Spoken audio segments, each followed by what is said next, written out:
Hi and hello watch fans, and welcome back to another edition of the Real Time Show. Today, for the first time in 2026, we're going to be revisiting our famous Audicle format, and today the honor falls to me to present to you the new Atelier Ancestra, a model that I was lucky enough to have on my wrist before the watch debuted on the market.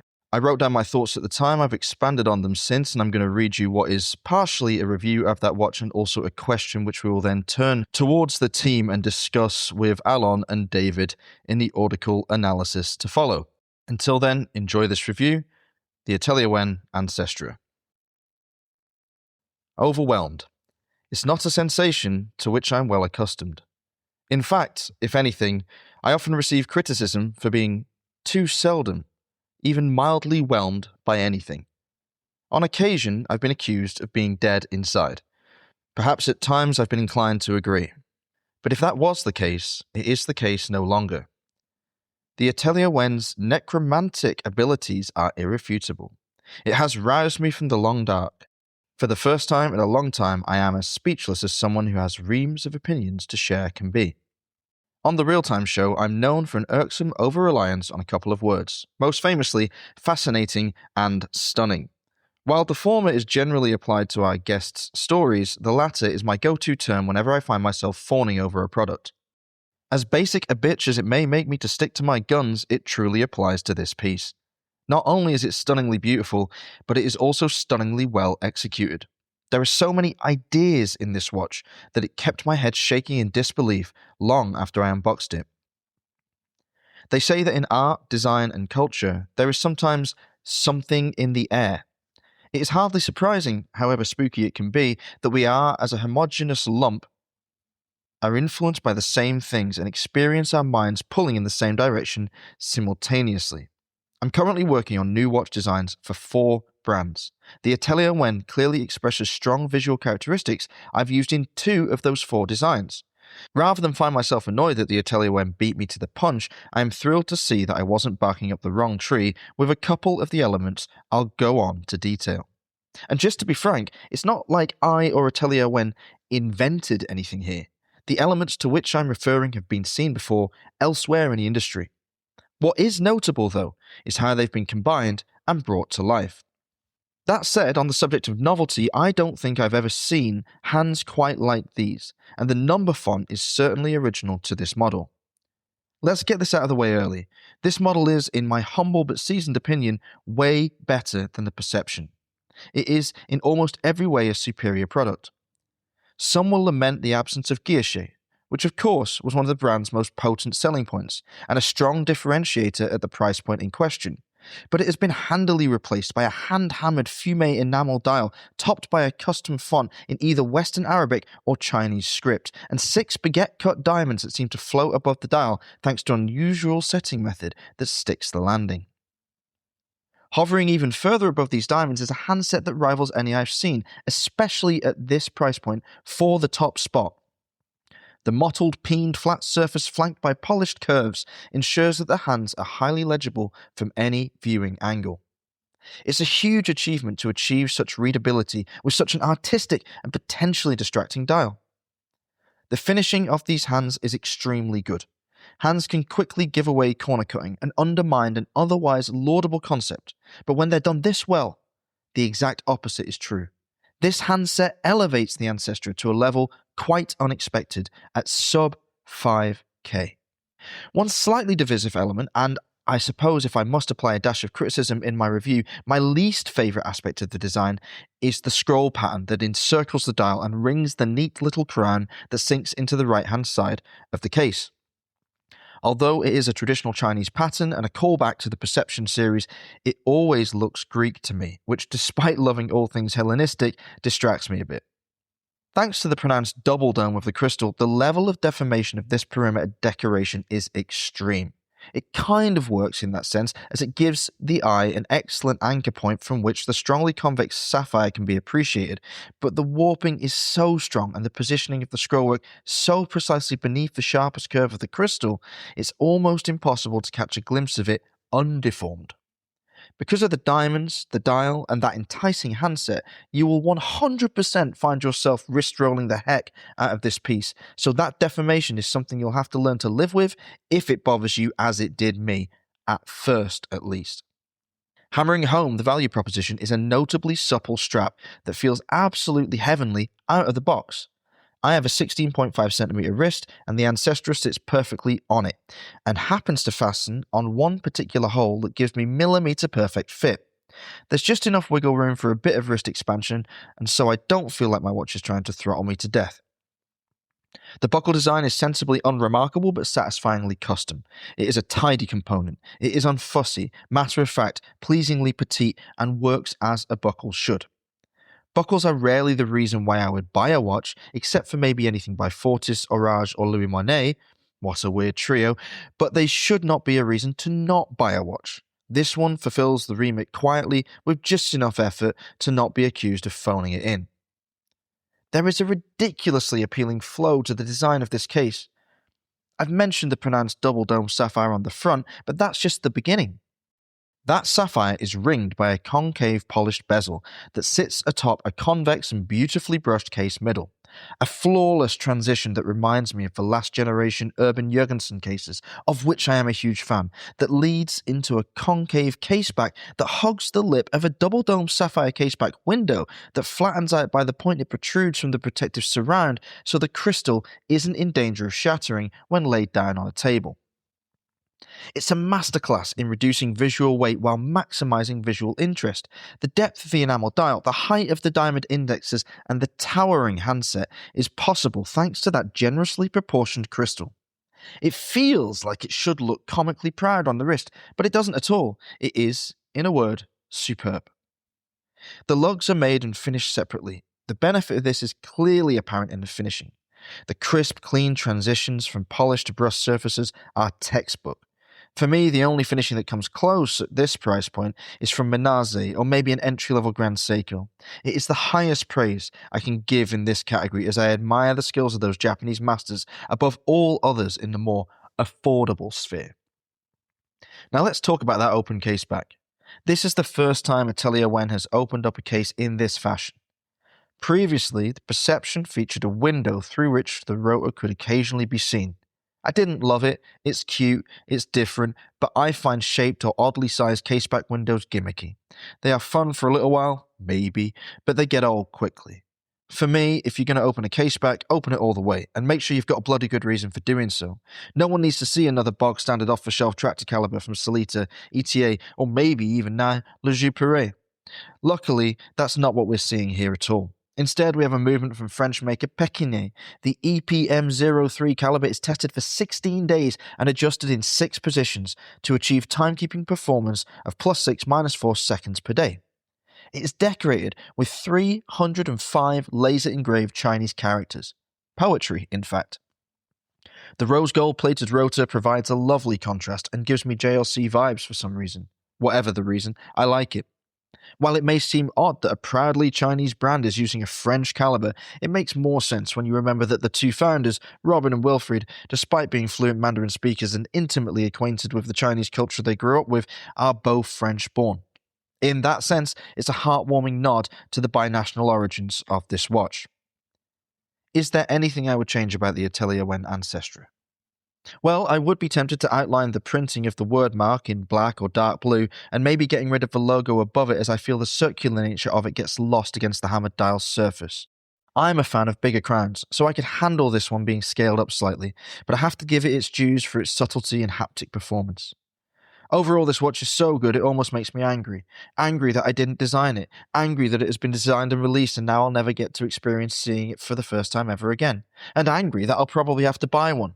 Thanks, guys. But aside from my bubbling fury, how else does the Atelier Ancestra make me feel? Well, to be frank, philosophical. It makes me question what on earth it means for other brands operating in this same space. Now, let's not panic.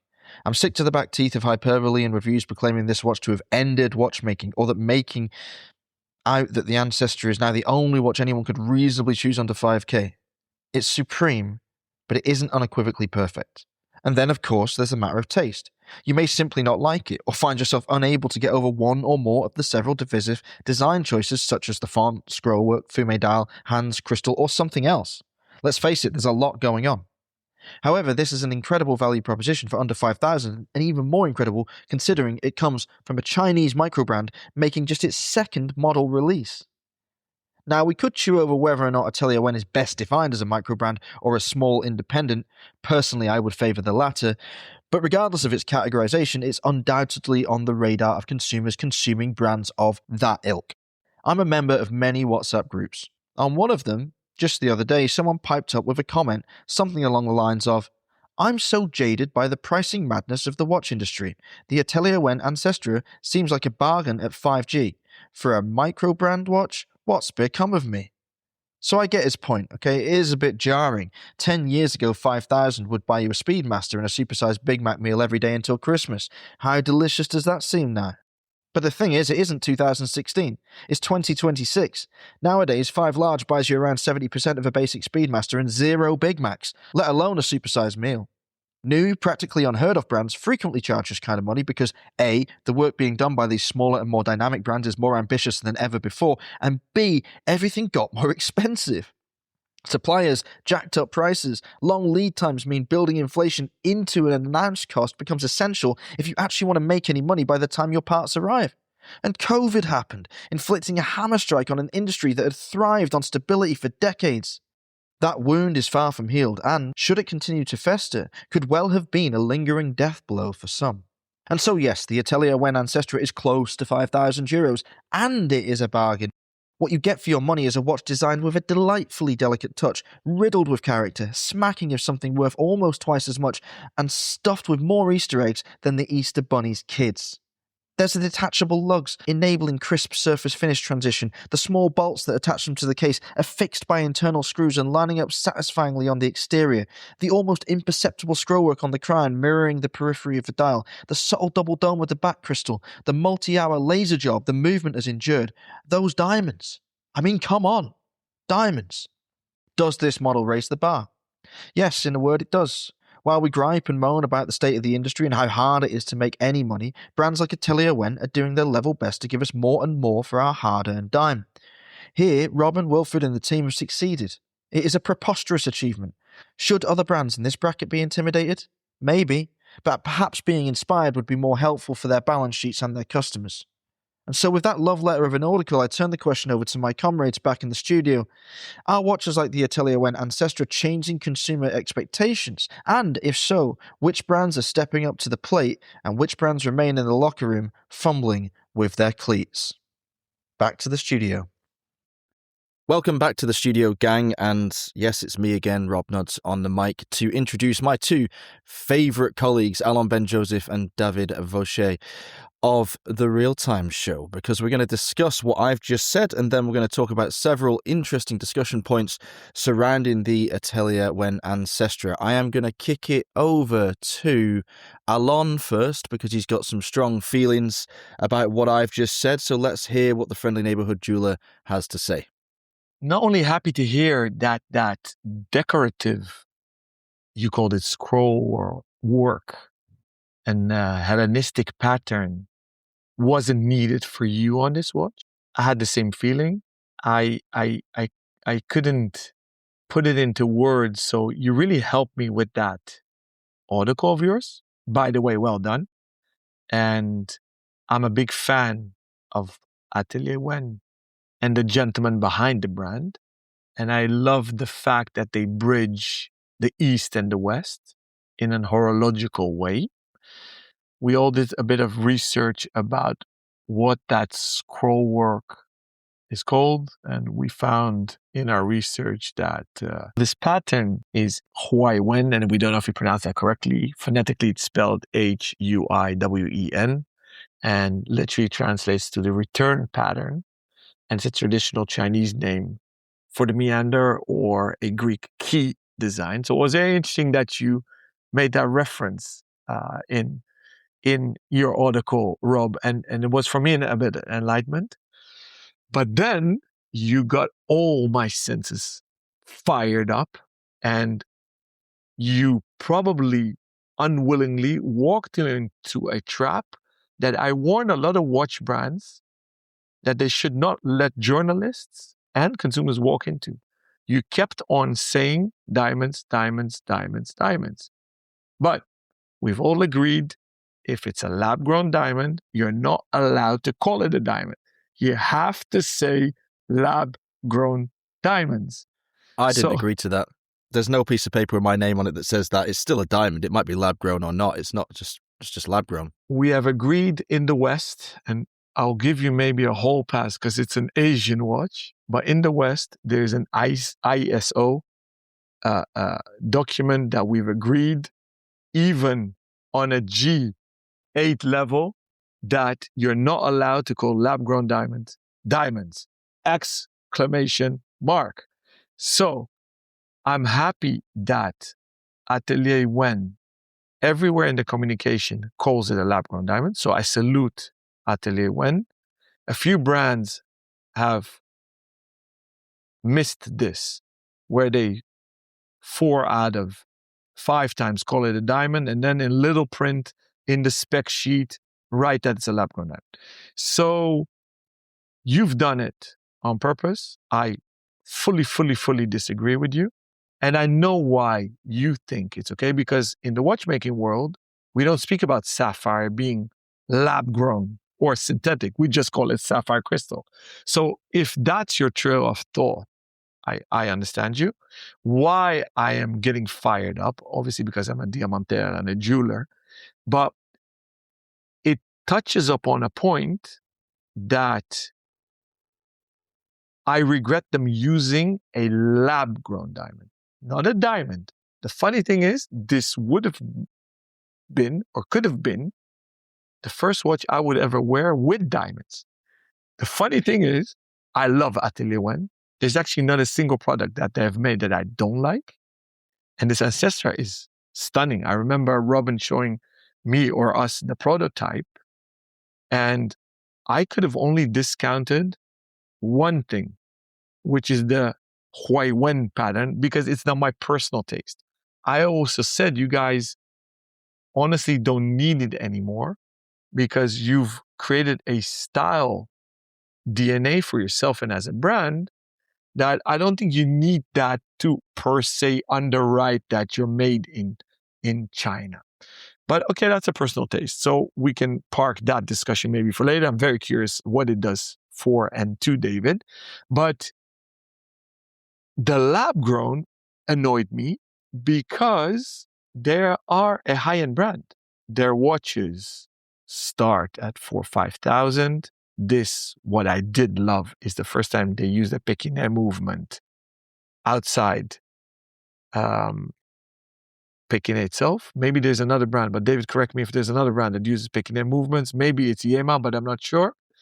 And they've made a tantalum watch where they are, I believe, a first brand in modern era that uses Girard-Perregaux brand. So they're really on the upper side of the watchmaking industry, in my humble opinion. So I think they could have gone away with natural diamonds. I think that they should have steered away from lab-grown diamonds because the Pandoras of this world and lower-end brands are shifting to lab-grown diamonds, where a middle-range brand that use lab-grown diamonds is Breitling, and I think they shouldn't have had to. Rob is nodding his head, raising his hands. Mike, to you, Rob. Yeah, I just have to jump in here because I think the placement of Atelier Wen in the higher end of horology is crazy, because the watch's the perception starts at €2,900 with a gear-shaped dial. So I think that one of their main calling cards has always been offering exceptional value for a very accessible price. I just can't get on board with the idea that they are a high-end brand. I mean, remember as well, yes, okay, the lab-grown diamonds, you're absolutely right. So to me as a watchmaker, it amounts to largely the same thing. The material is diamond, whether it's grown in a lab or in the crust of the earth or otherwise. But under 5K, I don't expect to see diamond markers, not baguette markers of that size. I don't even know if it's possible or ethical to have real diamonds, or just diamonds if you prefer, on the dial at that price point. I mean, the tantalum watch that you reference is under 10K, I believe. I think that's its main sort of selling point. So always, they're trying to push the envelope when it comes to value. So that's interesting. For me, everything below 1,000 is low end. Mid range for me is 1,000 to 3, maybe 5K. But in my perception, the initial collection, or the brand started off with the perception at indeed 2,000 but I understood it sold out. I don't understand they're making that. I thought they moved to inflection with a GP caliber at 26,000 euros. And then the Ancestra is the entry level today. Are we saying then that we qualify like anything above 5K as like the upper end of horology? No, I said higher end. I didn't say horologerie or the pinnacle. Okay, well, that's what horologerie means in English. Like, so what are we talking about? Like, what's the bracket above higher end? Where's Hublot? Are we putting Atelier in the Hublot bracket or what? I mean, I'm just trying to get my head around it because, like, I would regard even like the main powerhouses of the industry, like Rolex and Omega, not as haute horlogerie, not as higher end horology, as pretty solid mid-level luxury products.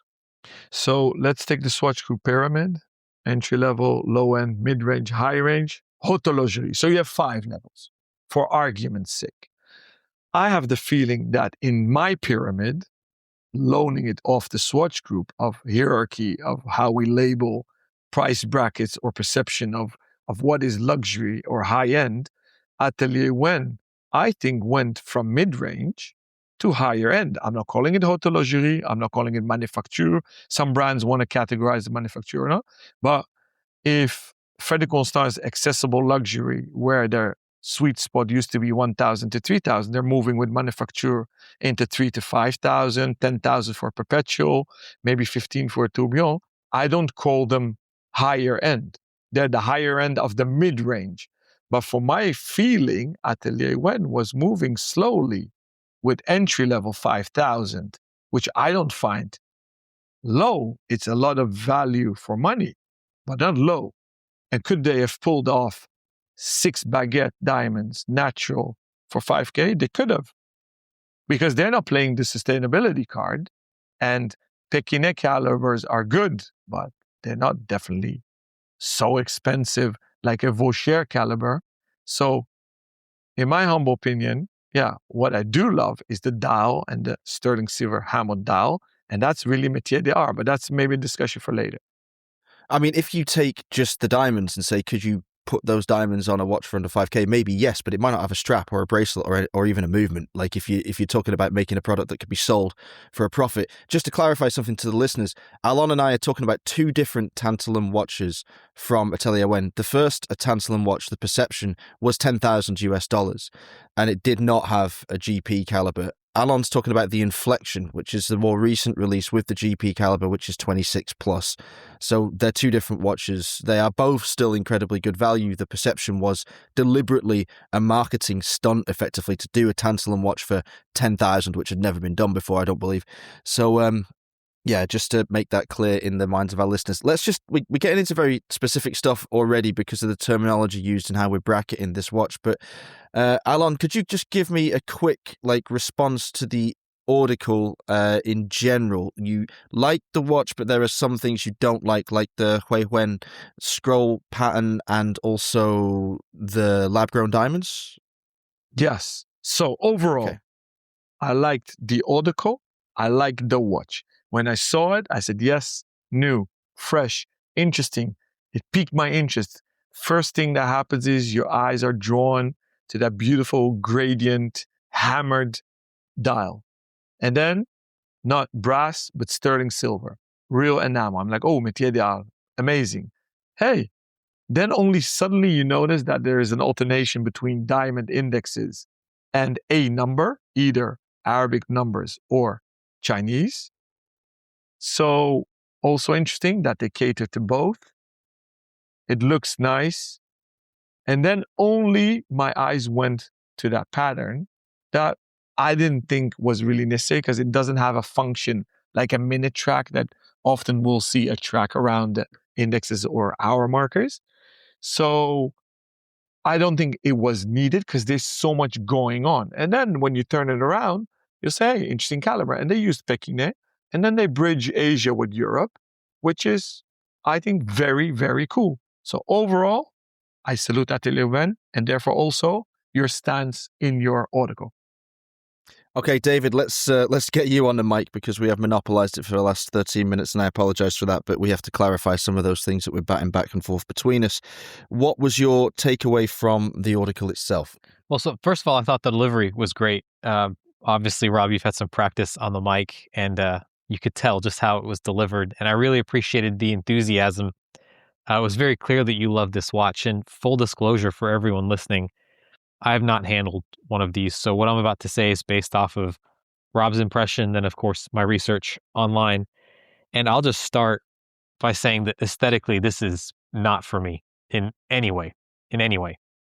However, as I was thinking how I wanted to word this, I knew it gets kind of delicate because when I say it's not aesthetically for me, this is a watch that's really tied into like a country's traditions. I mean, yeah, it's French, but really what we're seeing is the Chinese side come out. And so I wanted to be very careful on how I say that.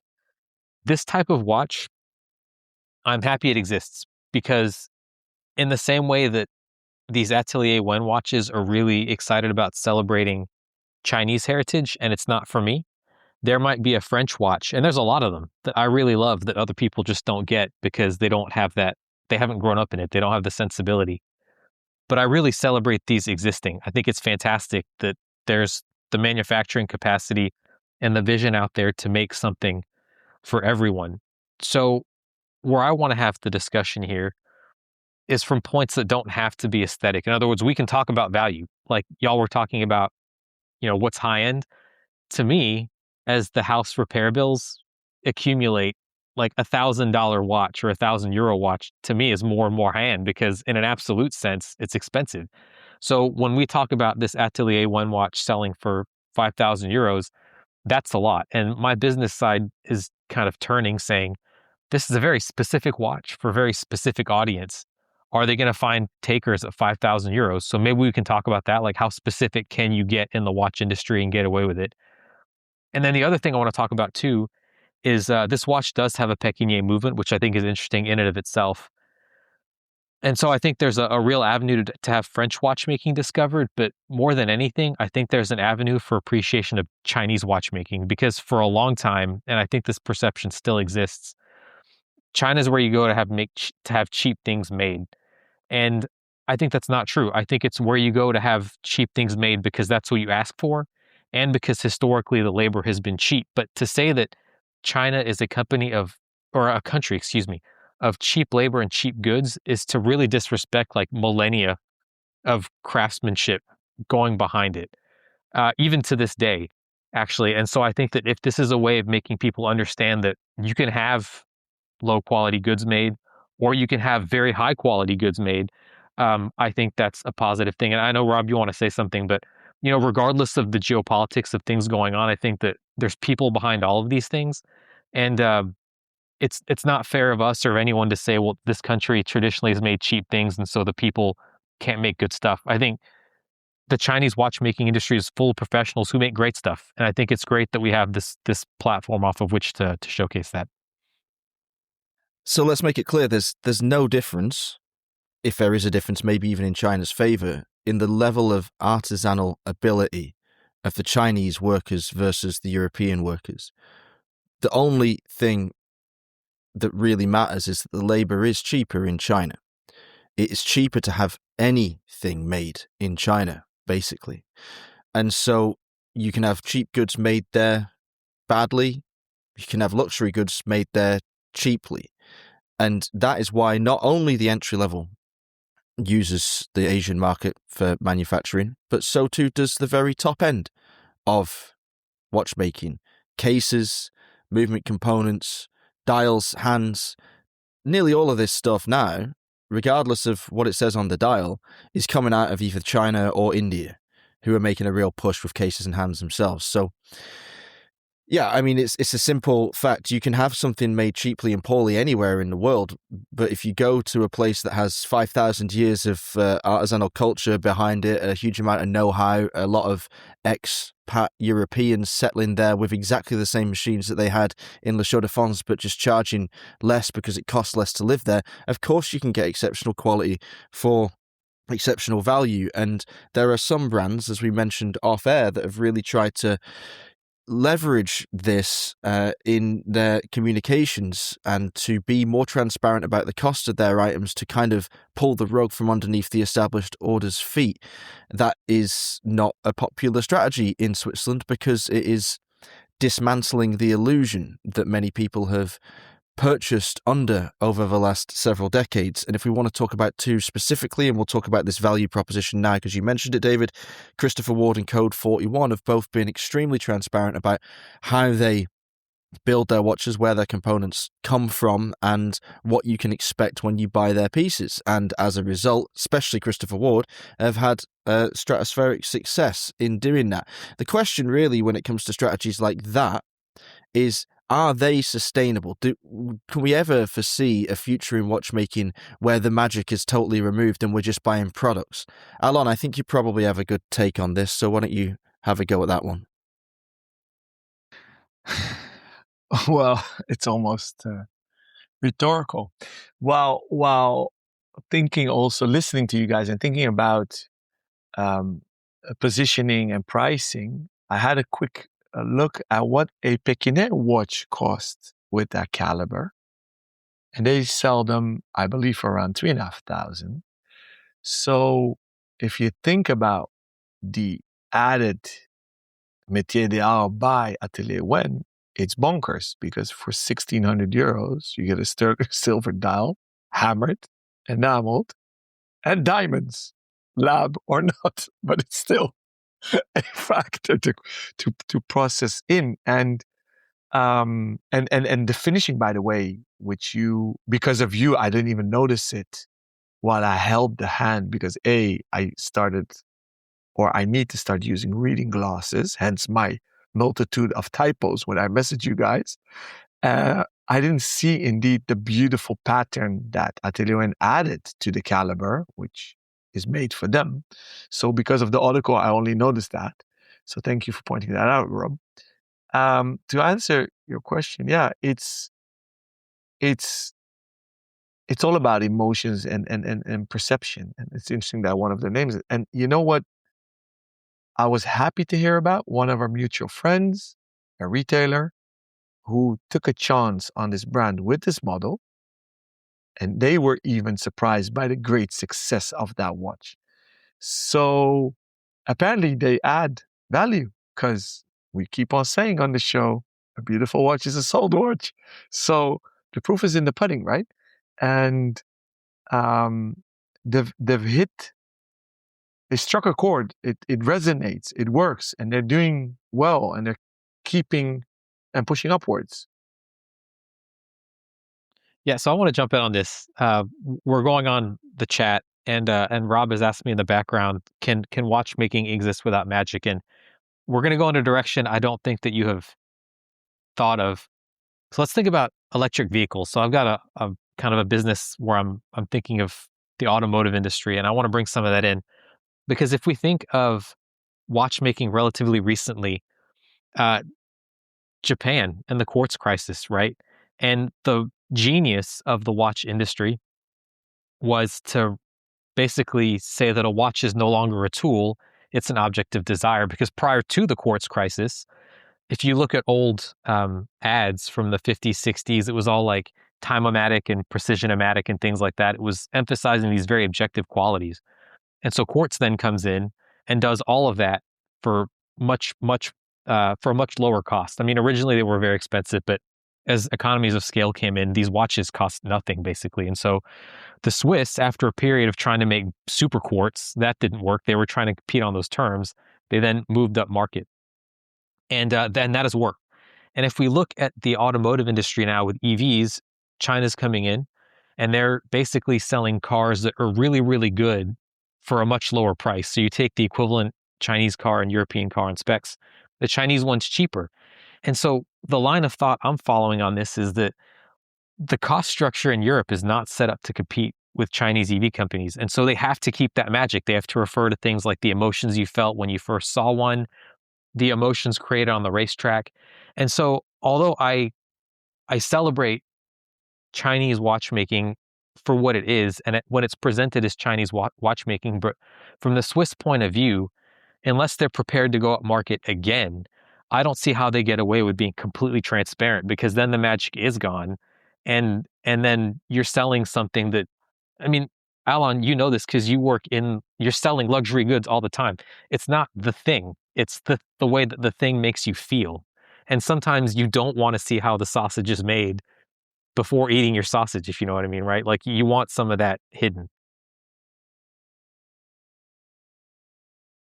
It's a hugely good point. I mean, it kind of touches on the sustainability or the potential adoption of the Christopher Ward strategy, or to say that it isn't really potentially adoptable by most brands or by many brands. It's just a moment in time. They saw a window, they exploited it. It is, or was, their USP. It is a selling point, if not unique anymore. But other brands looking at major successes often make the mistake of thinking that everything is replicable. Most brands I work with say, how can we be Rolex? And I'm like, well, rather than build a watch, focus on building a time machine and get back there in time and do all the things that Rolex did when they do them, and do them before them and better than.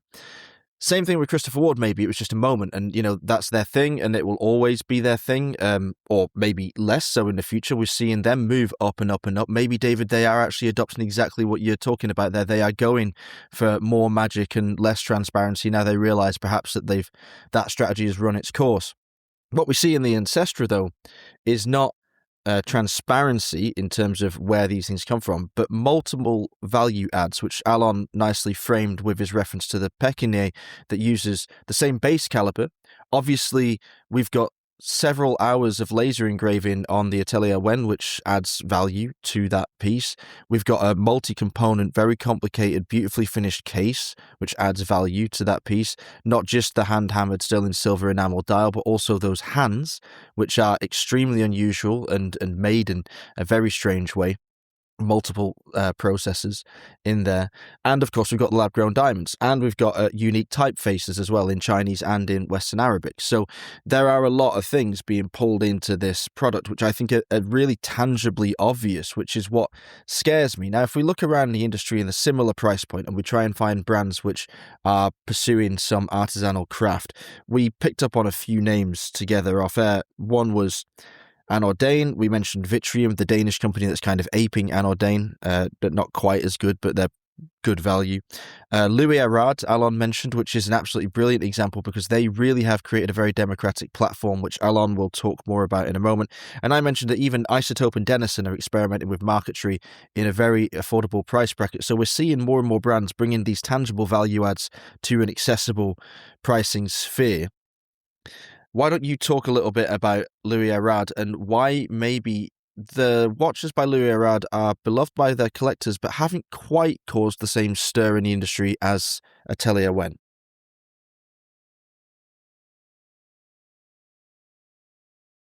I'll jump on first.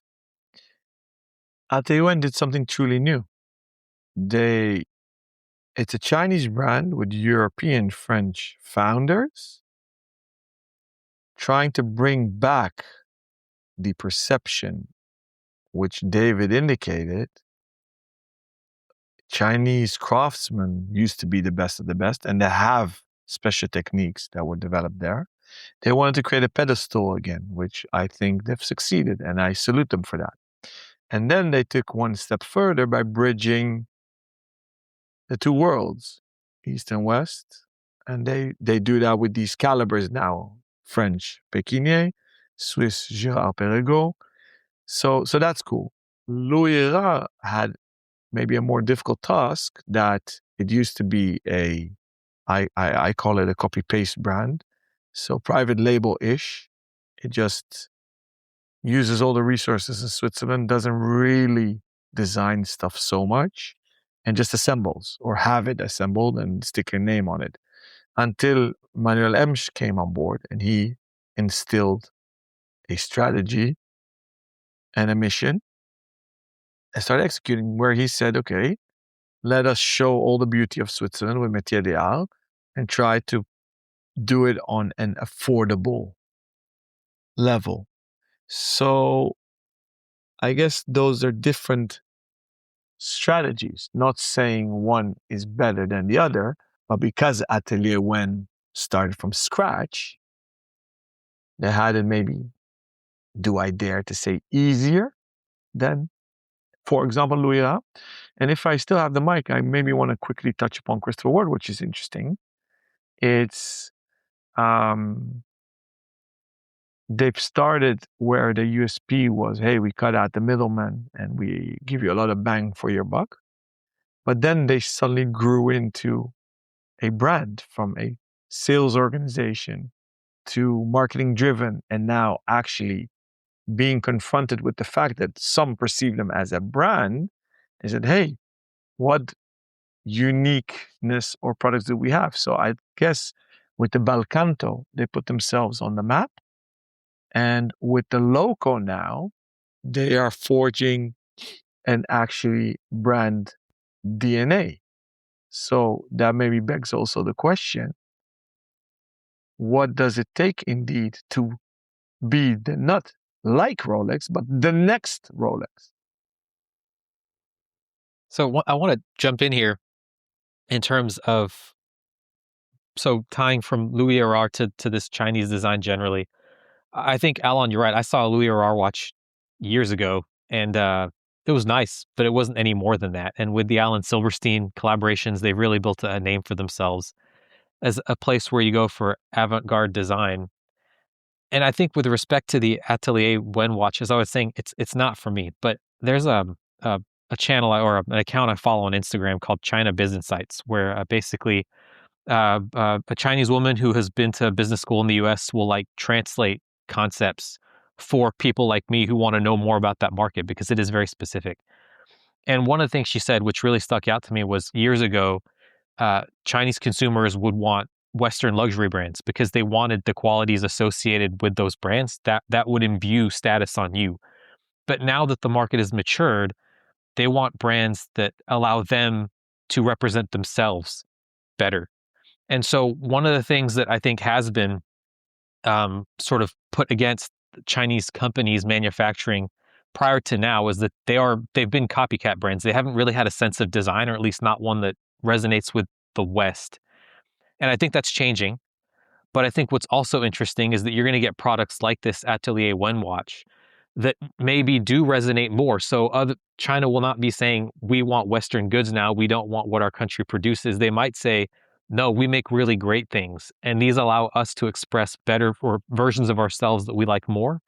And that is where the audience will be found. Rob, what do you think? Yeah, I want to just go back to something Alon said and then address exactly what you just mentioned. First, I don't think Chinese craftsmanship has ever disappeared. It's our fault, the West's fault. The race to the bottom is motivated by our rampant consumerism in the West. That just because Chinese labor is cheap and therefore we go to them, ask them to make things as cheaply as possible, doesn't mean that the craftspeople aren't maintaining the heritage of that incredibly rich nation. All this time it's there, we just didn't want to pay for it because we want to make money. We want to exploit the naivety of our own people and sell them crap for more than they should be paying for it, so we can buy Bentleys and flats and super yachts. So this idea that like, oh, China makes crap, it's like, it's true because we asked them to, but look at all the other stuff China makes. Look at their bridges, look at their skyscrapers, look at how quickly they're able to do stuff. Okay, we can talk about like the logistical side of that and the ethics behind it as, on a separate podcast entirely, I'm sure, not the real-time show, but you know, it should come as no surprise that they are able to do anything that we ask of them. We just rarely ask them to. Now, David, to your point, very interesting. I was talking to Robin about the popularity or lack thereof of Atelier Wen in China, because I said, oh, is the Chinese market responding to this homegrown hero? Are they like, screw Omega, who needs Rolex? We've now got our own leading light in the serious horology game. And he said, no, it's not very big in China at all. The strategy was always to build the brand in Europe to increase its value perception in the minds of the Chinese consumers, to go that way around. So it is what you're describing. Of course, it maybe feeds into the older way of thinking that your friend was describing, that yes, they aspired to these Western ideals. It could, in 10, 20 years, be the perfect fusion of those two things, to have built a reputation in the West where it is respected and regarded in our hemisphere, versus it being something of which the Chinese people are aware and very, very proud. So it's a very, very interesting movement. It is, I always hesitate to say unique, because it's obviously, if it's unique, it's one and only, but it's very, very unusual to see a Chinese brand or an Asian brand come out and do something like this, being openly Asian. I think the only other one I can think of off the top of my head that's vaguely similar would be Behrens, which is again offering a huge amount of design and technique for a very affordable price. Yeah, but Barron's is it looked to me, it looks like a traditional Swiss brand. Like I can relate to Barron's, and this is where maybe again, I don't mean to be indelicate, but did the Atelier Wen design, as I understand it, Rob, like they want to sell into the West?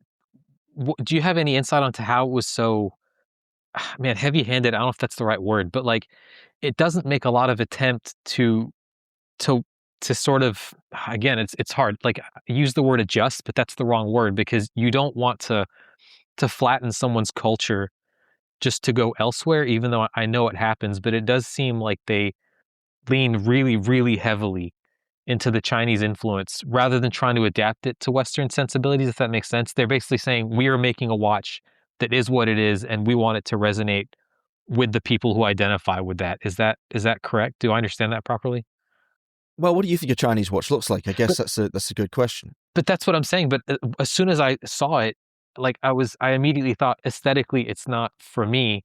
And I'll be honest, a lot of that is because I can't relate to any of the iconography. Like, I'm not saying it's bad, but I didn't grow up with it. And there's a lot of French design that people just think looks super weird. Alan Silverstein comes across as really weird if you don't understand the French school of design, right?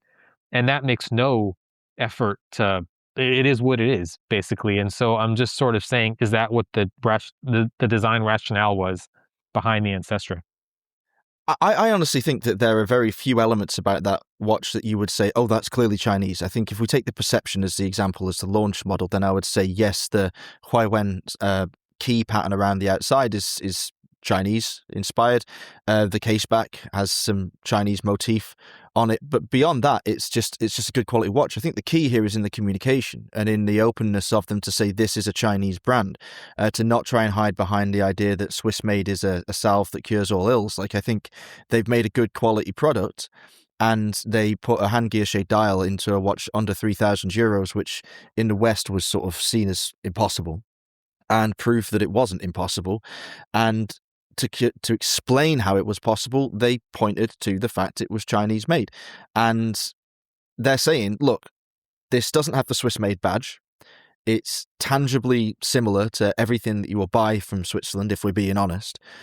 But you get this incredible level of craftsmanship that you wouldn't be able to access for 3 times the price in Europe, because we're telling you this is Chinese made. So I honestly think that the strategy is more about accurately and honestly communicating why the watch is able to cost what it costs, and in doing so, not diminishing its value.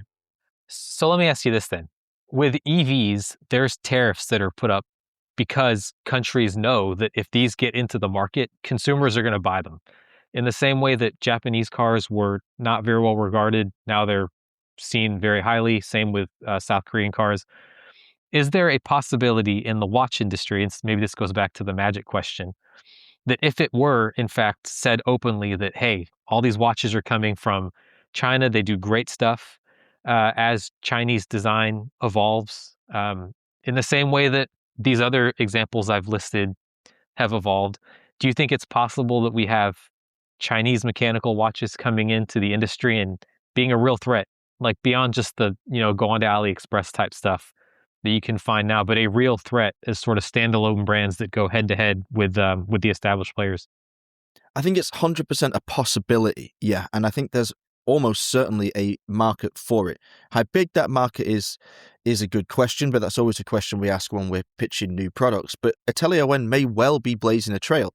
It is, and I guess the name of the watch is no coincidence, it is altering the perception of what kind of quality we can expect coming out of the Far East. There was it came up earlier, and you've just touched upon it again. How specific can we get in the watch industry when we're designing a product and when we're trying to think about what is the target market size? What is its actual size? I would say you can get pretty specific depending on your product positioning, where you put it in terms of price and what you're offering in terms of real value. And why I think that is because, as I've said on many other shows, the actual number of people buying luxury watches worldwide is incredibly small. It doesn't seem feasible that it is able to sustain so much diversity within our industry, but the majority of people that are buying true luxury watches, let's take Alon's definition of plus 5K, is extremely small and very likely to buy multiple pieces. So if you are able to debunk a lot of the myths that surround Asian manufacturing, there's absolutely potential that people will buy something like that. I mean, look at Berens. Okay, you may say it looks like a Swiss watch, but people are like, I don't care where it's made because it's fucking cool. And that is enough of a reason for someone to buy that watch. You were talking earlier, David, off air about the Code 41 Mechascape, which we all actually love as an object. We think it's maybe a bit pricey for what it is because it's nearly 30k now for a desk clock, but it's cool as hell. And if you make stuff that's really cool, people are going to want to buy it. It's that simple.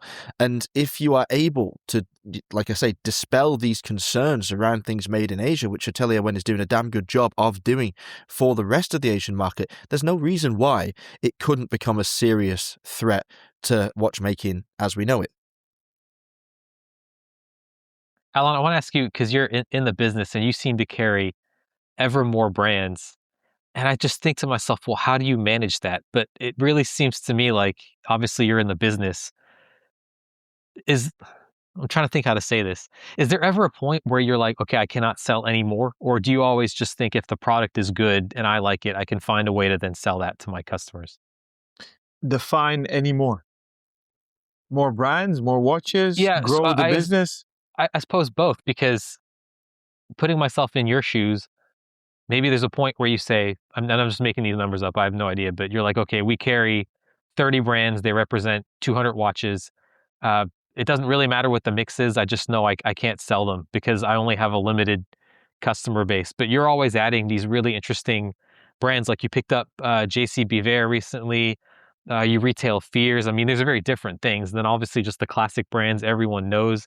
They're just really different. And yet it always seems like if you're adding them, obviously there's a reason that you've added them. In your mind, you're telling yourself, I can sell them and make money. And so what are your thoughts on that?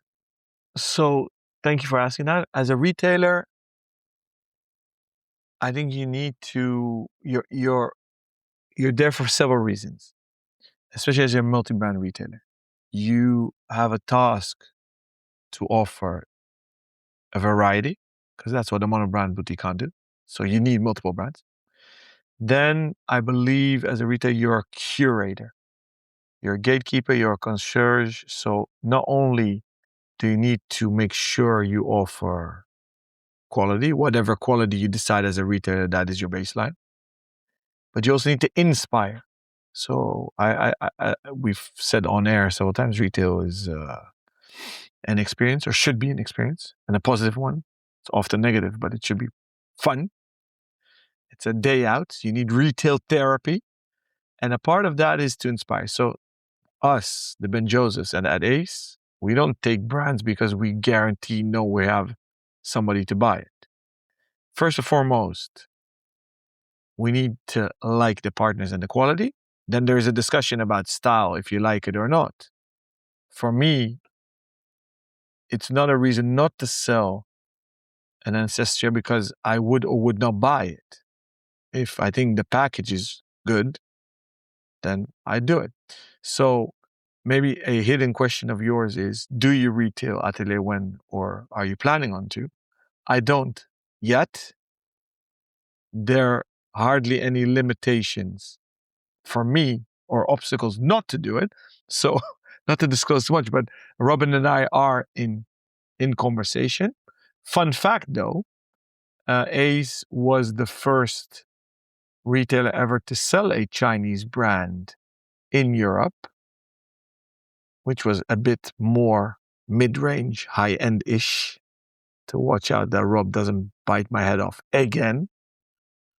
Was the Chinese timekeeper, was also a French guy. So the French and Chinese, they have a love thing going on. It's a French guy living in Asia, in China especially, and he made a Chinese watch brand, and that was with Chinese calibers as well. So I loved the fact that exactly what Rob said, spot on. We indeed in the West are to blame to believe that Asians can't make high-end artisanal stuff that is beautiful. So that's why I bought into that story back then. There are no reasons why not to work with Atelier, and maybe feedback for brands that want to work with retailers. If you don't want to stay a direct-to-consumer brand, which is how Atelier started, and many brands, is what do you add to the portfolio of brands indeed? So maybe that answers your question. You obviously have a constellation of brands, and you want to diminish the overlap in brands. Yeah, on that note, I think it's time that we wrap up. Interestingly, Alon, although my article and my Audicle was extremely positive about the watch, my own personal feelings about the aesthetic never really came into the equation. For me, it was such an incredible product, so well made, so considered, with so many nuances, that I was thrilled by it. I said in the article that I may have to buy one. And again, not because I think it's the most beautiful watch ever made, or that I think it's particularly my style, or that I particularly want to wear it, but because it's so good, it deserves to be bought. And I think that if I were a retailer, because as you said, like, it's not really a watch for you per se, I would carry that in a heartbeat, because there are so many things I could talk about, so many things I could get excited about. I just know that my taste is not the be all and end all. It is not, I'm not the arbiter of taste, I think I have decent taste. I think everybody probably thinks they have decent taste, and that's the whole point of it. So I know there's enough things to get excited about to sell that watch to people, because it really stands out from the crowd. We could probably talk for another hour about many, many things that we noted down that were interesting discussion points, but we have run out of time, so we're going to wrap that one up. If you would like us to continue this discussion, then please do get in touch via the usual channels. You can contact us on the TRTS network, of course. If you're not a member of the WhatsApp group, then you just need to reach out and ask to join, and we'll add you. You can do that via Instagram at therealtime.show, or via the official website, www.therealtime.show. We will be back soon with more Audicle's top quality watch content and interviews with the industry's finest. Until then, stay safe and keep on ticking.